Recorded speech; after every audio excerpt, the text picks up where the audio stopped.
저희가 함께 살펴볼 자료는요. 성경 에스더서 4장을 중심으로 신앙, 공동체, 그리고 행동에 대해 깊이 다룬 한 강연 내용입니다. 네, 이게 단순히 성경 구절 해설이라기보다는 구약 성경, 특히 에스더서가 오늘날 우리에게 공동체로서의 우리에게 어떤 의미가 있는지를 좀 파고드는 내용이에요. 맞아요. 그래서 오늘의 목표는 에스더라는 인물의 선택이 어떻게 개인을 넘어서 그 공동체 전체의 운명과 연결되는지 그 깊은 연결고리를 좀 탐색해 보는 겁니다. 시작해 볼까요? 좋습니다. 이 강연에서 처음 딱 짚어주는 게 흥미로운데요. 우리가 보통 성경을 읽을 때 개인적인 위로나 답을 찾으려고 하잖아요. 네, 그렇죠. 보통 그렇게 접근하죠. 근데 구약의 첫 수신자는 사실 개개인이 아니라 이스라엘이라는 그 민족 전체였다는 거예요. 이게 왜 중요하다고 보시나요? 그게 정말 핵심입니다. 강연에서도 강조하는 부분인데요. 고대 이스라엘에서는 민족이라는 공동체 정체성이 개인 정체성의 거의 뿌리였거든요. 나라 없이는 나도 없다. 이런 느낌인가요? 그렇죠. 거의 그런 식이었죠.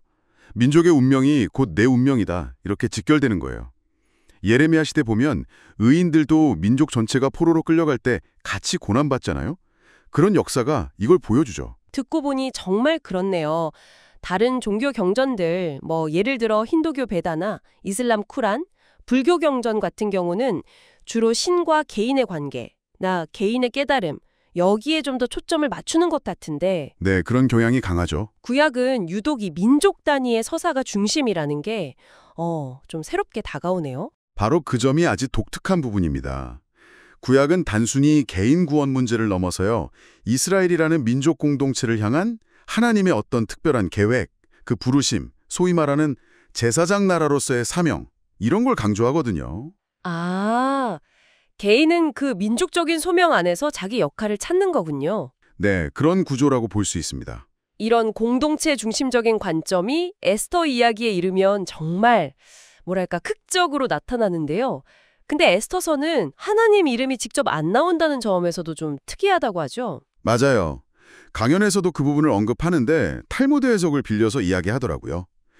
백성들의 주의 때문에 하나님이 이름을 직접 드러내지는 않으셨지만 여전히 그 보이지 않는 손길로 역사를 이끌고 계셨다. 이런 해석이죠. 아하. 당시 시대 배경을 보면 유대인들은 페르시아 제국 아래 흩어져 살던 포로 신세였고요. 네. 근데 그때 아하수에로 왕의 총애를 받던 하만이라는 인물이 유대민족 전체를 말살하려는 정말 끔찍한 음모를 꾸미고 있었죠. 그야말로 민족 전체가 사라질 위기였어요. 정말 절체절명의 상황이었네요. 그런데 그 어두운 상황에서 에스더의 사촌인 모르드게가 아주 결정적인 역할을 하잖아요. 그렇죠. 모르드게가 없었다면 이야기가 완전히 달라졌을 겁니다. 단순히 에스더를 왕후 자리에 올린 걸 넘어서 강연 내용을 보면 모르드게가 에스더에게 계속해서 너는 유대인이다. 이 정체성을 심어주고 우리가 왜 지금 포로로 살고 있는지 그리고 네 개인의 안위가 민족의 운명이랑 얼마나 연결되어 있는지 이걸 끊임없이 가르쳤다는 거죠. 네, 맞습니다. 그 모르드게의 집요한 가르침, 어쩌면 도전이죠. 그게 에스더가 나중에 결단할 수 있었던 어떤 힘, 원동력이 된 겁니다. 특히 그 에스더 4장 14절 메시지는 정말 강렬하잖아요. 그 구절이요? 이때에 네가 만일 잠잠하여 말이 없으면 그거죠? 네. 유다인은 다른 데로 말미암아 노임과 구원을 얻으려니와 너마 내 아버지 집은 멸망하리라. 네가 왕후의 자리를 얻은 것이 이때를 위함이 아닌지 누가 알겠느냐. 이거요. 와. 이게 에스더한테는 이건 더 이상 네 개인의 문제가 아니다. 네가 지금 그 자리에 있는 이유, 그 시대적 책임을 생각해라. 이렇게 강하게 다가왔을 거예요. 정말 엄청난 무게네요.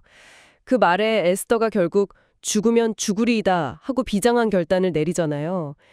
이게 그냥 용감하다, 이걸 넘어서는 의미가 있다고 해석되던데요. 네, 강연의 핵심 관점이 바로 그거예요.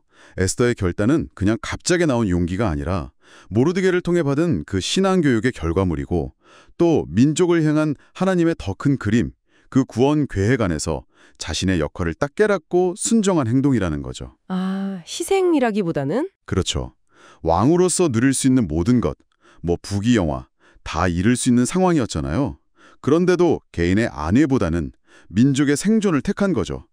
강연자는 이걸 단순한 희생으로만 볼 게 아니라 하나님의 역사에 동참하는 특권으로 이해해야 한다고까지 말합니다. 와, 하나님의 역사에 동참하는 특권. 목숨을 거는 선택인데도 그렇게 볼 수 있군요. 정말 깊은 해석입니다. 그러면 이 에스더 이야기가 오늘날 특히 우리 사회, 우리 신앙에는 어떤 메시지를 줄까요? 강연에서는 현대 신앙의 문제점 같은 것도 좀 짚던데요. 네, 좀 비판적인 시각도 제시하는데요. 특히 한국교회 상황을 예로 들면서 신앙이 너무 개인의 성봉이나 현세적인 복을 구하는 쪽으로 소위 기복주의라고 하죠. 그런 쪽으로 좀 치우치는 경향이 있지 않냐는 거죠. 아, 나 잘 되고 우리 가족 잘 되고 여기에만 너무 집중한다는 거죠. 네. 그러다 보니까 에스더처럼 공동체 전체를 향한 책임감이나 사명감 이런 게 좀 약해지는 거 아니냐는 지적이에요. 교회 성장이 둔화된다거나 신자들이 더 좋은 개인적 만족을 찾아서 교회를 옮겨 다니는 그 수평 이동 현상 같은 것도 이런 맥락에서 볼 수 있다는 거죠. 듣고 보니 에스터가 자기 민족 공동체를 위해서 모든 걸 걸었던 모습과는 상당히 대조적이네요. 그렇죠. 특히 강연에서는 우리가 처한 이 분단된 한반도라는 특수한 상황 때문에 에스터 이야기가 더 특별하게 다가올 수 있다고 강조하던데 그건 왜 그럴까요? 그건 아마 이스라엘 민족의 운명이 개인의 운명과 직결되었던 것처럼 우리가 속한 이 나라, 이 사회 공동체가 건강해야 그 안에 개인들도 안전하고 평안할 수 있다는 걸 에스더서가 너무 생생하게 보여주기 때문일 겁니다. 아, 개인의 신앙이 그냥 나의 문제에만 머물러서는 안 된다는 거군요. 네, 그걸 넘어서서 내가 속한 공동체의 회복, 더 나아가서는 이 나라의 안녕을 위해서도 기도하고 또 행동으로 이어져야 한다는 어떤 도전, 그런 걸 던져준다고 보는 거죠. 오늘 에스터 이야기를 통해서 개인의 믿음과 그 사람이 속한 공동체의 운명이 정말 얼마나 깊이 연결되어 있는지 다시 한번 생각하게 되네요. 에스터는 정말 개인의 안락함, 심지어 목숨까지도 넘어서서 민족 전체의 구원을 위해 나섰으니까요. 네, 그녀의 이야기는 오늘 우리에게도 계속 질문을 던지는 것 같습니다. 내 신앙은 혹시 나 자신의 문제 해결에만 갇혀 있지는 않은가? 아니면 내가 발딛고 있는 이 가정, 사회, 더 나아가 국가 공동체의 더 나은 미래를 향한 어떤 책임감으로 넓혀지고 있는가? 이런 질문들이죠. 오늘 저희가 나눈 이 이야기들이 청취자 여러분의 신앙 여정에도 작은 성찰의 계기가 되었으면 좋겠습니다. 마지막으로 이런 질문을 한번 던져보고 싶네요. 당신의 삶에서 당신의 신앙과 행동이 당신이 속한 공동체 혹은 이 나라의 더 큰 이야기에 어떻게 기여할 수 있을까요? 에스터처럼 그 길이 때로는 위험해 보이거나 어쩌면 결과가 불확실하게 느껴질 때조차도 말입니다. 한번 깊이 생각해 보시면 어떨까요?